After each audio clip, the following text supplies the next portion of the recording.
এই গল্পটি সম্পূর্ণভাবে প্রাপ্তবয়স্ক এবং প্রাপ্তমনস্ক শ্রোতাদের জন্য। সর্বনেশ হয়ে গেছে কর্তা বাবা, সর্বনেশ হয়ে গেছে, তাড়াতাড়ি ওঠেন, ডাকাত পড়িছে, ডাকাত পড়িছে, সর্বনেশ হলো গো, সর্বনেশ, তাড়াতাড়ি ওঠেন কর্তা বাবা, তাড়াতাড়ি ওঠে। আর কেউ আইবি নাকি? আর কেউ আইবি? আজ আমার উপর সন্ডাল ভর করেছে, মাথার উপর সাক্ষাৎ মৃত্যু নাচতেছে। এ আমার হাতের খাড়া, এ একবার রক্তের স্বাদ যখন পেয়েছে তখন আর ভুলবার নয়। জয় মা, জয় মা।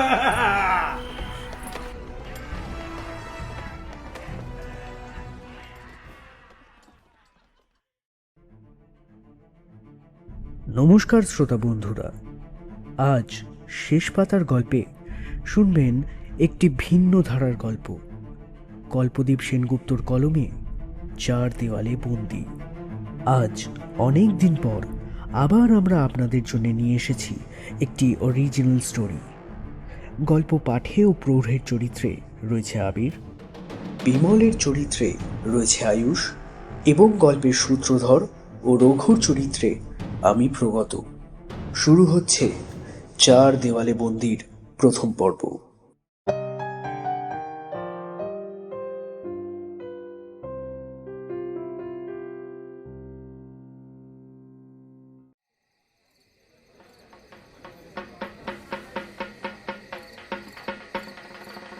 উনিশশো ৪৫ সালের ঘটনা, কালী পুজোর রাত।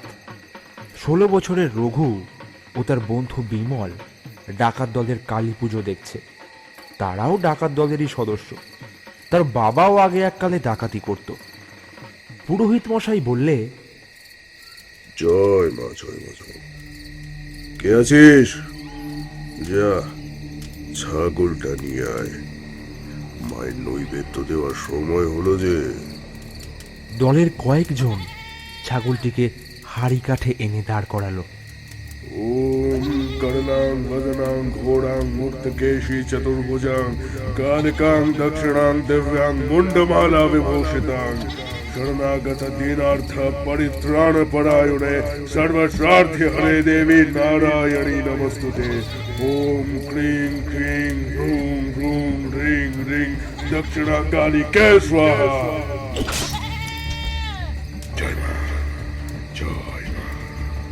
পুরোহিত মন্ত্রপাঠ করতে করতে একবারেই ছাগলটির ঘাড়ে খড়গ চালিয়ে দিলেন, আর তার সাথে সাথেই ছাগলটির মাথা কেটে পড়ল মাটিতে এবং রক্তের ছিটে গিয়ে পড়ল করাল বদনী মায়ের পায়ে।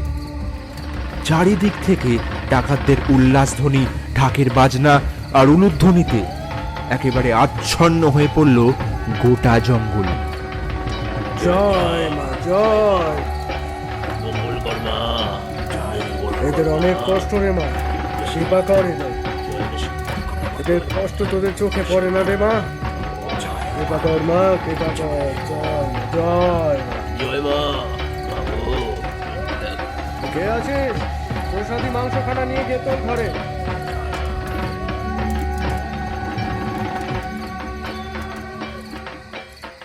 এমন সময় রঘু বিমলকে বললে, ভাই শুনছিস? বলি দলের ভারটাও যে এবার আমাদেরই নেওয়া লাগে, কি বলিস? বিমল আশ্চর্যজনক একটি দৃষ্টি দিয়ে রঘুকে বললে, খেপলি নাকি শালা? বলবো আর সর্দার মেনে নিবে, আর বাকিরা?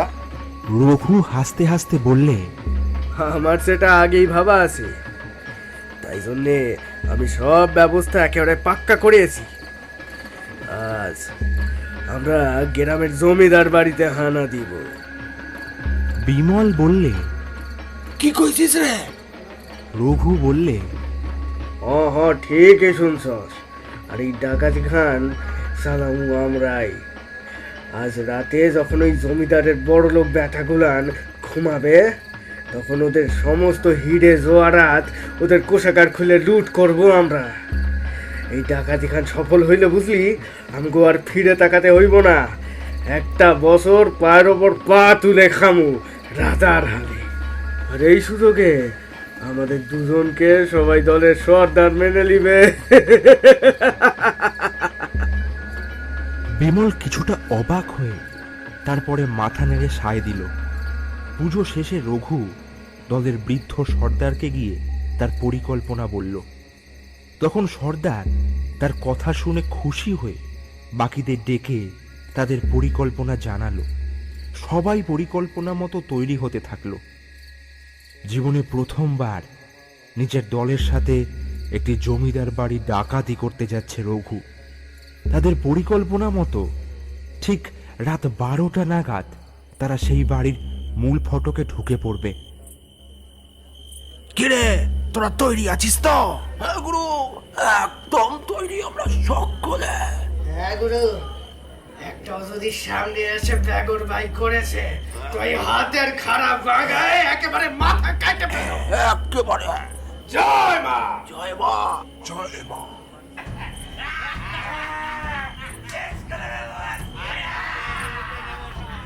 তখন জমিদার দেবনারায়ণ রায়চৌধুরী এবং তার স্ত্রী গভীর নিদ্রায় রত। হঠাৎ একজন ভৃত্য এসে তাকে ডেকে জানায়, সর্বনেশ হয়ে গেছে কর্তা বাবা, সর্বনেশ হয়ে গেছে। তাড়াতাড়ি ওঠেন, ডাকাত পড়িছে, ডাকাত পড়িছে। সর্বনেশ হলো গো, সর্বনেশ।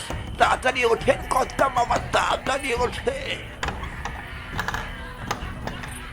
জমিদার মশাই তক্ষুনি নিজের দেয়ালে রাখা রাইফেলটা তুলে নিয়ে চাকরকে উদ্দেশ্য করে বললেন, শীঘ্রই লাঠিয়াল বাহিনীকে তৈরি হতে বলো এবং ডাকাত দল যেন কোষাগারে হাত না দিতে পারে তার ব্যবস্থা আমি দেবনারায়ণ রায় চৌধুরী করছি। শম্ভু, বিমল ও কয়েকজন ডাকাত যখন কোষাগার খুঁজতে ব্যস্ত, তখন তারা দেখে লাঠিয়ালদের দল সেই জমিদার বাড়ির অন্দরমহল আগলে যক্ষের ন্যায় দাঁড়িয়ে আছে। তখন লাঠিয়ালরা ওদের দেখতে পেয়ে ওদের ওপর হিংস্র সাপদের ন্যায় আক্রমণ করে। কিরে, দেখলে তো 16-17 বছরের বাচ্চা মনে হচ্ছে। এই বয়সে বেশি তর পাচ্ছিস? এই লাঠি দিয়ে না, এই এই ধর ধর ব্যাটাটাকে, বাচ্চাটাকে এখানেই ভূতে শেষ করে দেবো। লাঠি দিয়ে কাটা যায় না, এই, তার জন্য লাগে এই কাটারি। রক্তে ভিজে যায় জমিদার বাড়ির উঠোন, কিন্তু রঘু কোনো মতে অন্দরমহলে ঢুকতে সক্ষম হয়। এক দৌড়ে পৌঁছে যায় জমিদার বাড়ির পাতাল ঘরে। সে লক্ষ্য করে সেখানেও আর এক দল লাঠিয়াল দাঁড়িয়ে আছে। প্রথমে একটু ঘাবড়ে গেলেও পর মুহূর্তেই তার চোয়াল শক্ত হয়ে উঠল। হাতের খাড়াটাকে শক্ত করে বাগিয়ে নিয়ে বীর দর্পে একের পর এক লাঠিয়ালদের মুন্ডচ্ছেদ করতে লাগলো। কিরে, আর কেউ আইবি নাকি? আর কেউ আইবি? আজ আমার উপর সন্ডাল ভর করেছে, মাথার উপর সাক্ষাৎ মৃত্যু নাচতেছে। এ আমার হাতের খাড়া, এ একবার রক্তের স্বাদ যখন পেয়েছে তখন আর ভুলবার নয়। জয় মা, জয় মা। ঢুকে পড়লো পাতাল ঘরে।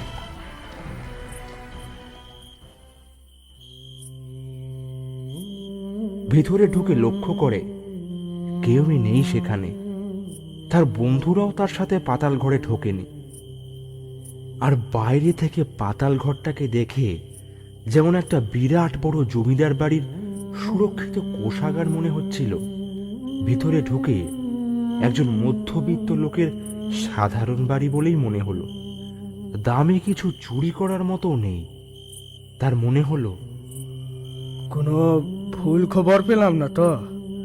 শোয়ারগুলান আমার এই ভুল করে এখানে ঢুকাই দিয়ে এখন কোথায় বসে আছে কে জানে। এখান থেকে এখন বেরিয়ে পড়াই ভালো। সে যখন বেরিয়ে যাওয়ার জন্য দরজাটা খোলার চেষ্টা করলো, শত চেষ্টা করেও সে কিছুতেই দরজাটা খুলতে পারল না। তখন তার মনে হলো সে যেন 4 দেয়ালে বন্দী। সেই সময় প্রচণ্ড ভারী কিন্তু ভাঙা গলায় একজন প্রৌঢ় তাকে ডেকে বলল, রঘু, বাবা এখানে একটু বসো তো।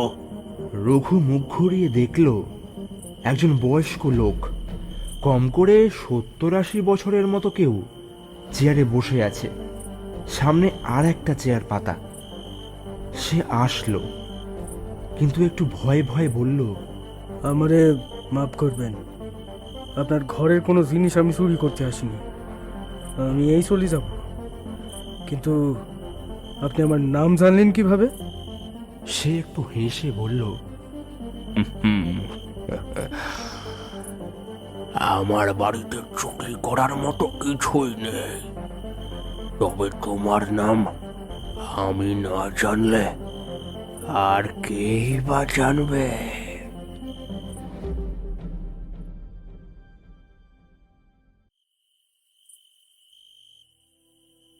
বৃদ্ধ লোকটি বলল, আমি তো তোমাকে তোমার নামটা দিয়েছি।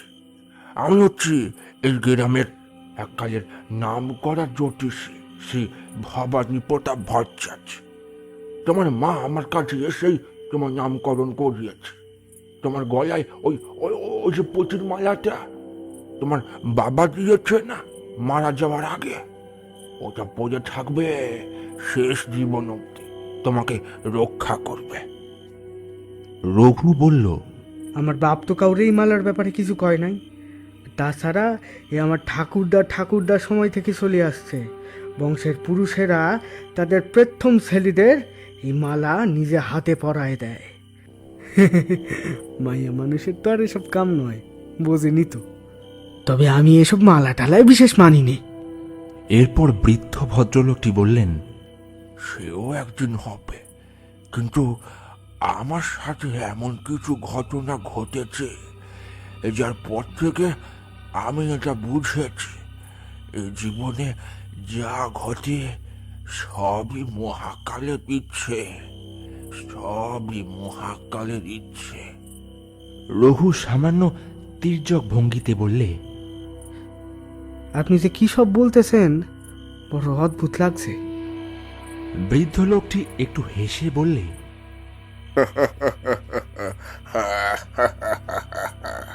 আজ অব্দি যে আমার সাথে দেখা করেছে তার ঠিক এমনই মনে হয়েছে।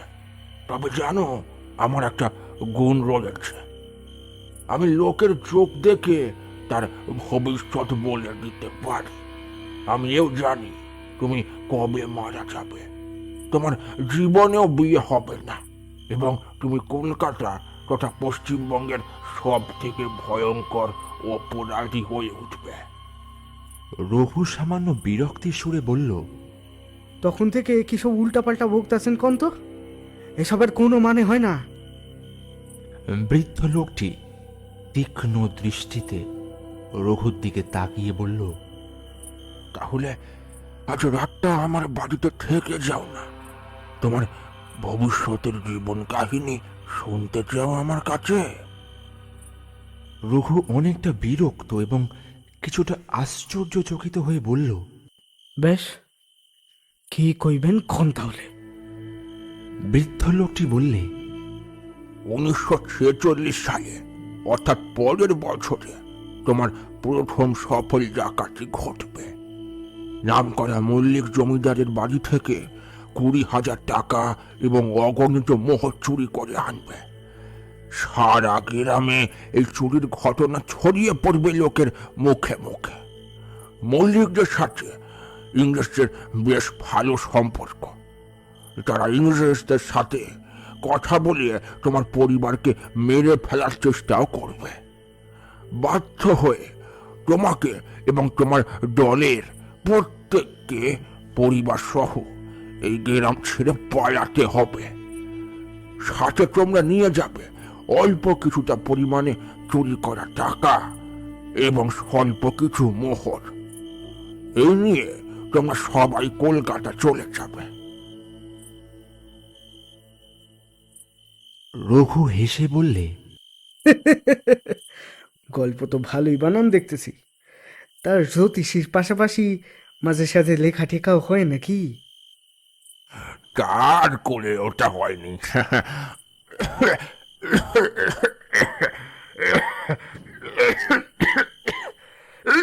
একটু একটু জল রেখে একটু একটু জল দাও তো।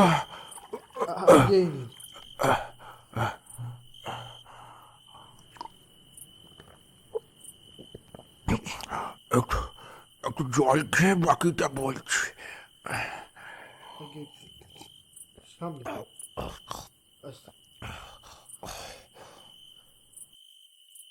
বৃদ্ধ লোকটি সামান্য গলা খাকড়ে নিয়ে তারপর আবার বলা শুরু করলো। 1947 সালের 15ই আগস্ট ভারত স্বাধীনতা পাবে। স্বাধীনতার পর তোমাদের দল আগের মতোই ডাকাতি চালিয়ে যাবে। স্বাধীনতার পরে কলকাতা তথা গোটা ভারতবর্ষ একটা খুব কঠিন সময়ের মধ্যে দিয়ে চলে। চারিদিকে অশান্তি, লড়াই এবং দাঙ্গা লেগেই থাকবে। আইন কানুনের অবস্থা প্রচন্ড খারাপ এবং চারিপাশে অপরাধের সংখ্যা বাড়ছে। তোমাদের দলে নতুন সদস্য বাড়ছে, আবার পুরনো সদস্য কমেও যাচ্ছে পুলিশের গুলিতে। সরকার তোমাদের ধরবার জন্য 10,000 টাকা পুরস্কার ঘোষিত করেছে। 1950-55 সাল অবধি তোমাদের দলের রাজত্ব চলে কলকাতাতে। তবে এবার পুলিশের সাথে সাথে আর একটা বাধা সৃষ্টি হলো। কলকাতাতে মাফিয়াদের জন্ম হওয়া আরম্ভ হলো। তারা কলকাতাতে আন্ডারওয়ার্ল্ড থেকে পুরো রাজ্যটাকে রাজত্ব করতে শুরু করলো। 1960 সাল আসতে আসতে তোমার অনেক বন্ধু ও সদস্য মারা যায়। তখন তুমি একা প্রায়। সেই 10 বছর আগের মতো তোমার দলের আর সেরকম দাপট নেই। ইতিমধ্যে কলকাতাতে ক্রাইম রেট অনেকটা বৃদ্ধি পেয়েছে। আসলে বয়স হয়ে গেছে তো, তাই বেশিক্ষণ কথা বলতে পারি না, হাঁপিয়ে যায়। তা যা হোক, এরপর ডাকাত দলের শক্তি কলকাতাতে ক্রমশই হারিয়ে যেতে লাগে এবং তুমি ক্ষমতার লোভে আর পুরো কলকাতাতে নিজের আধিপত্য কায়েম করতে তোমার ওই দলকে নিয়ে নেমে পড়লে কলকাতার মাফিয়া ওয়ার্ল্ডে। প্রথমে ড্রাগ এবং বন্দুকের বেআইনি ব্যবসা শুরু করলে। প্রথমে কলকাতারই বড় বড় গ্যাংয়ের সাথে এই বেআইনি ব্যবসা চালালে। ক্ষমতা জাহির করে মাফিয়া লিডারের নেক নজরে এলে। আস্তে আস্তে হয়ে উঠলে বিশ্বস্ত অংশীদার এবং অবশেষে হাতে পেলে সেই ক্ষমতা। একা হাতে ধরলে এই বিশাল কর্মকাণ্ডের রাস। ধীরে ধীরে তুমি তোমার ব্যবসা বড় করলে। কলকাতার বাইরে বিহার এবং বোম্বের ড্রাগ লর্ড অর্থাৎ মাদক দ্রব্য পরিচালককারীদের সাথে ব্যবসা আরম্ভ করলে। প্রতিপত্তির চূড়ায় উঠলে তুমি। তোমার দলের আন্ডারওয়ার্ল্ডে ভালো নাম হলো, কিন্তু তোমার এই বাড়তি জনপ্রিয়তা কলকাতার বড় বড় মাফিয়াদের পছন্দ হবে কেন? তোমার কারবার তাদের ব্যবসাকে গুরুতরভাবে ক্ষতি করছে যে। একদিন কলকাতার অন্যান্য মাফিয়া দলেরা মিলে তোমার দলকে কলকাতার বুক থেকে মুছে ফেলার এক নোংরা ষড়যন্ত্র করল। পুলিশের কাছে তারা তোমার দলের গোপন তথ্য প্রমাণ সহ ফাঁস করে যায়। বাকি মাফিয়া দলের মাথারাই এই কাজ করে।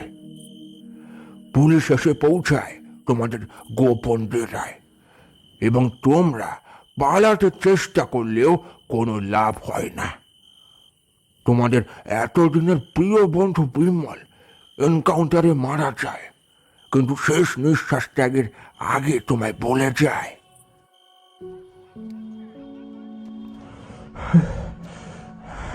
আমরা জীবনে অনেক পাপ করেছি রে ভাই, কিন্তু তুই কথা দে তুই আর কোনো পাপ করবি না, আর পারলে এইভাবে প্রায়শ্চিত্ত করে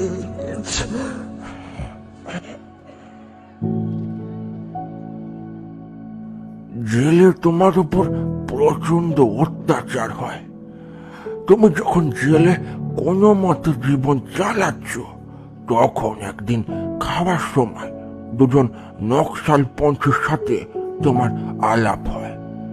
অজয় নামক একজন তোমার দিকে তাকিয়ে বলল, মাই গুডনেস, আপনি রঘুবর বিশ্বাস না? কলকাতার মাফিয়া সিন্ডিকেটের কর্তা ধর্তা বিধাতা। তা হঠাৎ ধরা পড়লেন কি করে মশাই? দিলীপ নামক অপর ছেলেটি বলল, হ্যাঁ, আপনার দল আর আপনার নাগাল পাওয়া তো প্রায় ইম্পসিবল ছিল। তুমি যথেষ্ট বিরক্ত হলেও আস্তে আস্তে তোমার জীবনের তিক্ত কাহিনীর অভিজ্ঞতা তাদের দুজনকে শোনাও। সব শুনে দিলীপ নামক ছেলেটি বললে, স্যার, আপনি আমাদের সঙ্গে কাজ করুন, আমাদের আন্দোলনে সামিল হন। এই করাপশন রাজ আমাদের এই শহর তথা এই রাজ্য এবং দেশ থেকে সমূলে উৎপাটিত করতে হবে। হ্যাঁ স্যার, আপনার কন্ট্যাক্টস আর আমাদের মুভমেন্ট যদি একসঙ্গে চলে তাহলে আমাদের আর কেউ আটকাতে পারবে না। এই জনবিরোধী নেতা অফিসার্স সবাইকে আমরা রাস্তায় এনে ফেলবো, নইলে এরা সারা জীবন সাধারণ মানুষকে এইভাবেই নিজেদের জাতাকলে পিষতে থাকবে। তারপরে দিলীপ বললে, আপনি যদি আমাদের এই মহৎ কাজে যোগ দেন, তাহলে আপনি মানুষের জন্য কিছু ভালো করবেন এবং আপনার পাপের প্রায়শ্চিত্ত নিশ্চয়ই হবে। তুমি তারপর অনেকক্ষণ ভাববার পরে ঠিক করো যে তুমি নকশাল আন্দোলনে যোগ দেবে। জেল থেকে বেরোবার পর তুমি নকশালদের আশ্রয় দাও ও আর্মস সাপ্লাই করা শুরু করো। তারপর নকশাল আন্দোলন শেষ হওয়ার সাথে সাথে তুমি নিজেকে গুটিয়ে নাও। খানিকক্ষণ চুপ করে থাকলো রঘু, তারপর বলল, এত পাপ কর্মকরণের পর শেষ জীবনে কি আমি আর শান্তি পাবো? বৃদ্ধ লোকটি বললে, তুমি তোমার শেষ জীবনটা খুব কষ্টে কাটাবে। তুমি শান্তিতে ঘুমোতে পারবে না। তোমার সব মৃত বন্ধু এবং মৃত সঙ্গীর মুখ ভেসে উঠবে। তুমি তোমার ছোটবেলার প্রিয় বন্ধু বিমলকে রোজ স্বপ্নে দেখবে।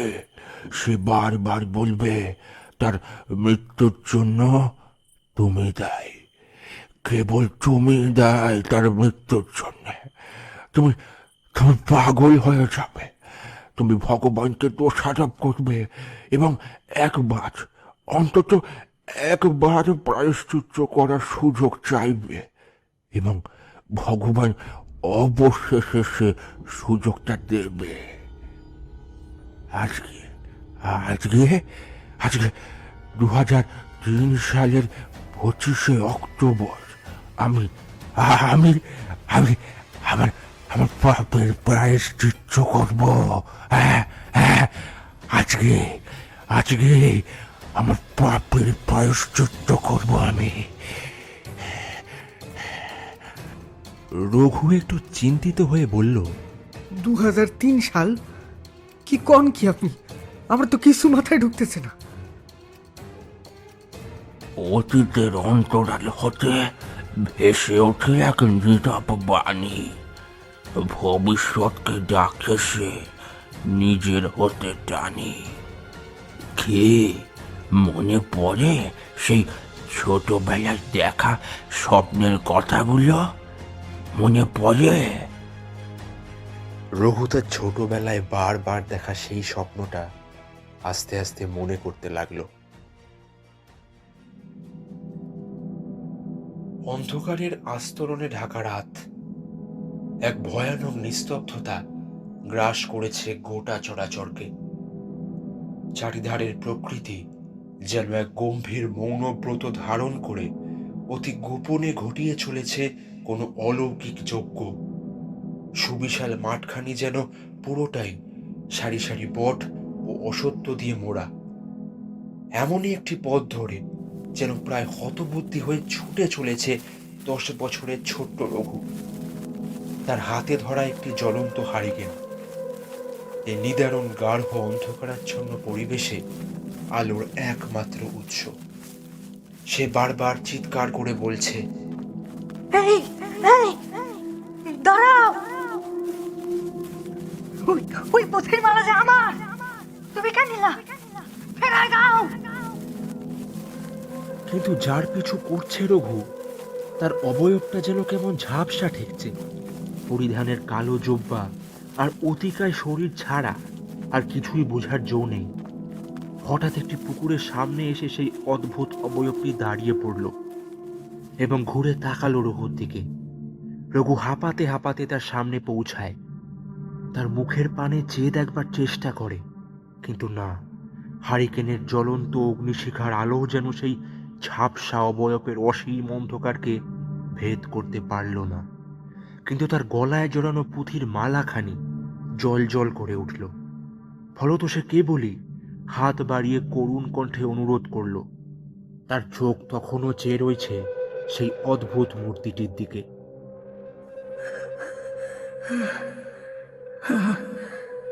আমার মালাখান ফেরত।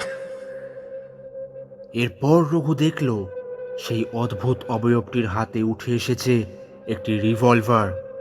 হারিকেনের হলদেটে আলোয় তার ধাতব শরীর ঝিলিক দিয়ে উঠল। তারপরই এক কান ফাটানো আওয়াজ।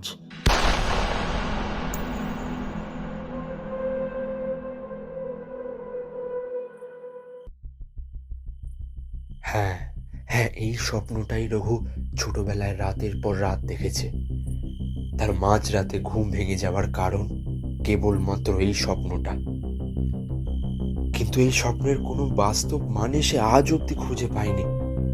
তবে আজ যেন এই স্বপ্নের সাথে বাস্তবের মিল সে খুঁজে পাচ্ছে। রঘু বলল,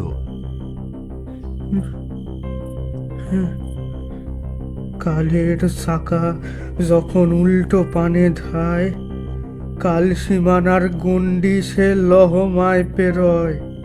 ভাঙবে যখন মহাকালের যুগান্তরের গণ্ডি, শেষ বেলায় থাকবে সে চার দেওয়ালে বন্দি।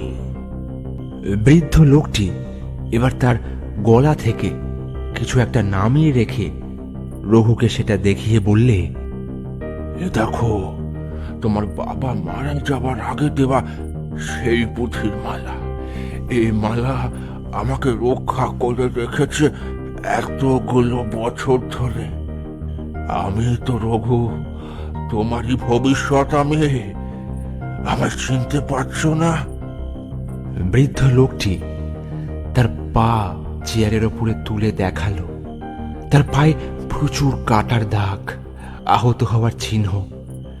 তার হাতে দেখালো অনেক জায়গা ছড়ে গেছে, কেটে গেছে প্রচুর জায়গা। বৃদ্ধ লোকটি এবার বললে, এই যে কাটা দাগ দেখছো, জেলে আমাকে পুলিশেরা মেরেছে, প্রচন্ড অত্যাচার করেছে, প্রচন্ড অত্যাচার করেছে জেলে। রঘু ভয়ে ভয়ে বললে, কি বলতেছেন আপনি? এ সম্ভব নয়, এ সম্ভব নয়। এবার বৃদ্ধ লোকটি বলে উঠল, আমারও তাই বিশ্বাস ছিল, কিন্তু আজ রাতে যখন তুমি ঘরে ঢুকলে, আমি ভাবলাম আমার বাড়িতে কোনো চোর ঢুকেছে। তাই আমি আমার রিভলভারটা বার করে নিলাম। কিন্তু তোমার গলায় সেই পুঁথির মালা, সেই এক গয়া, সেই একই নাম। আমার আর তোমায় চিনতে কোনো ভুল রইল না। ভগবানকে আমি কোনো কালে তেমন করে বিশ্বাস করিনি, কিন্তু সে আছে, সে আছে, সে আছে। সে আমাকে আমার ভুলটা শোধরানোর আজ একটা সুবর্ণ সুযোগ দিয়েছে, যা আমি কোনো মতেই হাতছাড়া করব না, করব না, কোনো মতেই হাতছাড়া করব না। রঘু একটু ঘাবড়ে গিয়ে বলল, কি ভাট বকতেছেন? এটা 1945 সাল। বৃদ্ধ লোকটি বললে, ওখানে ক্যালেন্ডার রাখা আছে, ওখানে দেখে নাও। গ্রেগরিয়ান ক্যালেন্ডার মতে এটা 2003 সাল এবং বাঙালি ক্যালেন্ডার মতে এটা 1410 সাল। রঘু মুখ ঘুরিয়ে দেখল সত্যি ক্যালেন্ডারে 2003 সাল স্পষ্ট লেখা আছে।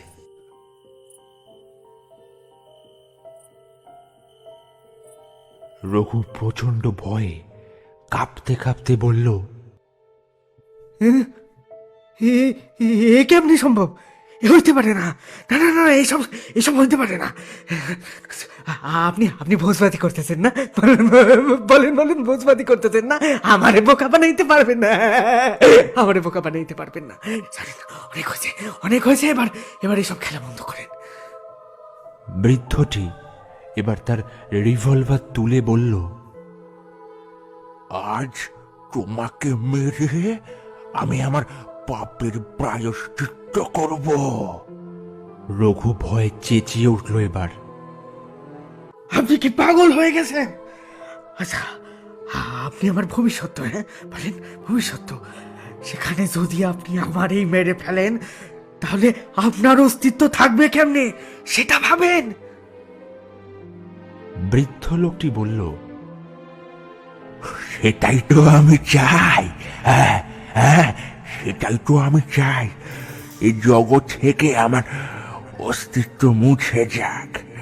এই 74 বছরে আমার জন্য যাদের প্রাণ গেছে, তারা যদি আবার প্রাণ ফিরে পায়, এই আমার সবথেকে বড় সাধনা।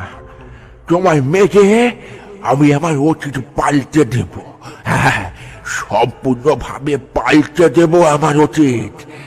আমি একা এই মায়া জালে সারা জীবন কাটিয়ে দেব। আমি আমি এই 4 দেওয়ালে বন্দী হয়ে থাকবো, এই 4 দেওয়ালে বন্দী হয়ে থাকবো আমি।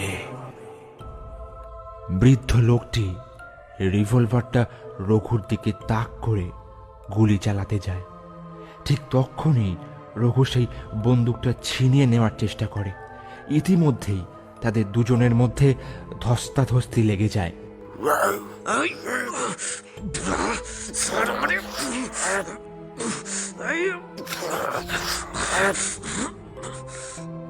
এবং হঠাৎ একটা গুলি চলার আওয়াজ দিক বিদিক বিদীর্ণ করে দেয়।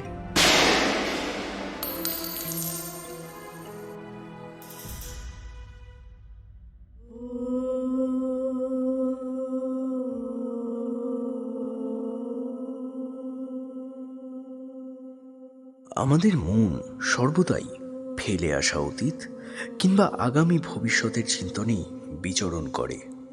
আচ্ছা ভাবুন তো, কোনোদিন সত্যি যদি এই অতীত কিংবা ভবিষ্যৎ আমাদের মুখোমুখি এসে দাঁড়ায়, তখন? শুনছিলেন কল্পদীপ সেনগুপ্তর কলমে 4 দেওয়ালে বন্দির 2য় এবং অন্তিম পর্ব। আরে দাঁড়ান দাঁড়ান, গল্প শেষ তাই চলে যাচ্ছেন? তা তো হবে না। গল্প যদিও শেষ, তবে কথা যে এখনো বাকি। এখন আমাদের সাথে উপস্থিত রয়েছে গল্পের লেখক স্বয়ং। তাই এই শেষ মুহূর্তে আমি অনুরোধ করব কল্পদীপকে কিছু বলতে। হাই, আমি কল্পদীপ। আমার একটি ক্ষুদ্র প্রয়াস আপনাদের সামনে তুলে ধরার চেষ্টা করেছি। শুধু আমি না, এই থ্রিলার গল্পটির পেছনে যে দাদারা ক্যারেক্টারের ভয়েস মিউজিক এডিট করেছে, তাতে গল্পটি কতটা সার্থকতা লাভ করেছে তা শুধুমাত্র কমেন্টের মাধ্যমে আপনারাই আমাদেরকে জানাতে পারবেন। আর আমরাও জানি আপনারাও আমাদেরকে উৎসাহিত করবেন, যাতে আরও অনেক গল্প আপনাদেরকে উপহার দিতে পারি শেষ পাতার গল্প এই চ্যানেলটির মাধ্যমে। আর হ্যাঁ, অবশ্যই চ্যানেলটিকে লাইক এবং সাবস্ক্রাইব করতে ভুলবেন না কিন্তু। নমস্কার। তাহলে কল্পদীপের মুখে তো সব কথাই শুনলেন।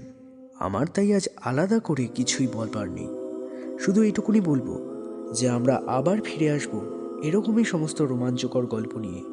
তব তক স্টে টিউনড।